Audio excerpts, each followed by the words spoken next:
Salut à tous les supporters de l'AS Monaco, j'espère que vous allez bien. Les autres, bienvenue. De toute façon, vous n'avez rien d'autre à faire. Il y a plus de coiffeur. Alors déjà, moi, qu'en temps normal, c'est difficile de faire des vidéos, mais là, moi, je travaille encore et je suis vraiment au milieu de la jungle, donc voilà, c'est encore plus difficile pour moi de faire des vidéos, mais je compte pas vous laisser comme ça. J'ai vu que plusieurs youtubeurs, donc Sace Lucidity, les débriefs d'Abou, Clint Cash, pas mal de chroniqueurs qui ont fait des petits défis pour les chroniqueurs. J'ai pas eu le temps de les suivre, mais je vais les faire, t'inquiète pas, mais il y avait plus de PQ.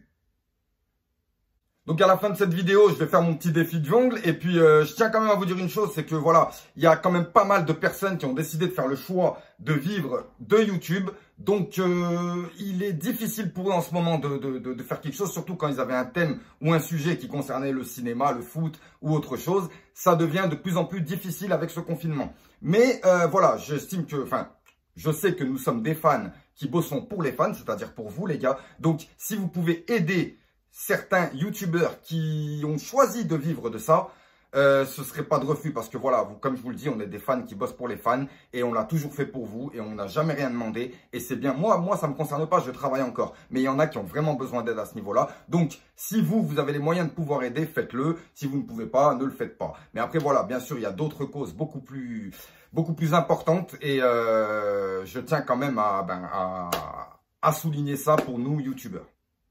En ce moment, le football est à l'arrêt, mais on entend encore des choses. Voilà quoi, ça reste l'AS Monaco, même en confinement, même avec une épidémie, l'AS Monaco reste l'AS Monaco. Donc, en écoutant les médias, Bakayoko veut se barrer, Ben Yedder veut se barrer, Golovin veut se barrer, tout le monde veut se barrer. Mais sincèrement, encore une fois, je vais vous dire de ne pas écouter ces conneries. En ce moment, tout le monde raconte n'importe quoi. Il y a tout qui est à l'arrêt. Mercato, football, Ligue 1, Ligue des Champions, tout est à l'arrêt. Donc, ça m'étonnerait. Il y a sûrement des discussions, il y a sûrement des envies, il y a sûrement des envies de départ, des envies d'arrivée. Mais, je veux dire, ne prenez rien en ce moment. Alors, je vais juste m'arrêter sur le cas Wissam Ben Yedder. Wissam Ben Yedder, en fait, comment t'expliquer? C'est un joueur qu'on a ramené, 40 millions, parce que c'est des genres de joueurs qu'on avait besoin. Expérimenté, buteur, hargneux et tout ce qu'on avait besoin. Où est l'intérêt de le vendre au bout d'un an? Je veux dire, y a un intérêt sûrement parce que lui, s'il estime qu'il vaut mieux quitter Monaco, il n'y a pas de souci. Mais je veux dire, pour l'AS Monaco, où est l'intérêt de quitter le club, à faire partir ce joueur au bout d'un an? Et surtout, pour le vendre au Paris Saint-Germain. Parce que là, franchement, pour moi, c'est que ça aurait plus du tout d'intérêt. Même pour un Parisien, il va te le dire. Si les Parisiens prennent les meilleurs joueurs du club qu'ils estiment être concurrents ou ils ont envie d'être concurrents, parce que les Parisiens, les supporters parisiens cherchent du challenge, cherchent un peu de concurrence dans cette Ligue 1. Mais tu ne peux pas chercher de la concurrence en Ligue 1 quand tu vas chercher tous les meilleurs joueurs de la Ligue 1. Au bout d'un moment, il faut, voilà. Donc, et même pour nous, supporters monégasques, ça commencerait à être un petit peu difficile. Il y a eu le cas Mbappé. Mbappé, il explose à Monaco, il part à Paris. Wissam Ben Yedder, qui était déjà explosif, il explose à Monaco, il part à Paris. Il n'y a plus aucun intérêt. Ça veut dire que le prochain joueur qui va venir, qui va exploser à Monaco, il va encore partir à Paris. Et où est l'intérêt? Enfin bon, pour le moment encore, moi je vous le dis, je ne prends rien à la lettre. J'attends de voir de toute façon quand est-ce que va reprendre toutes ces conneries. Mais je garde quand même ça. J'ai envie de discuter avec certains supporters parisiens pour savoir ce qu'ils pensent de cette histoire de Wissam Ben Yedder. Donc, moi, tout ce que je veux, c'est construire quelque chose autour de Wissam Ben Yedder. Même s'il a 29 ans, il a sûrement beaucoup d'années devant lui encore. Et c'est autour d'un joueur comme ça qu'il faut composer.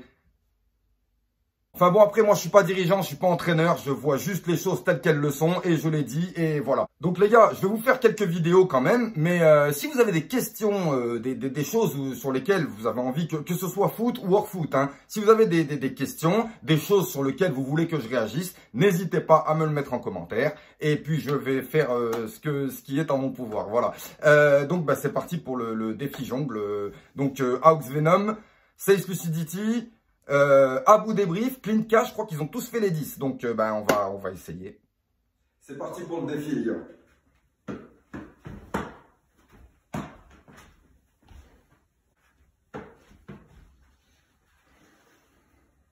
Ah!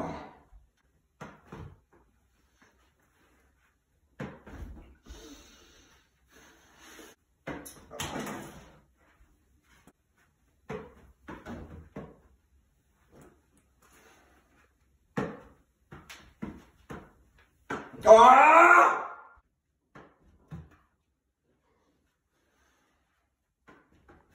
Allez, vas-y, c'est quoi ce défi de merde, là?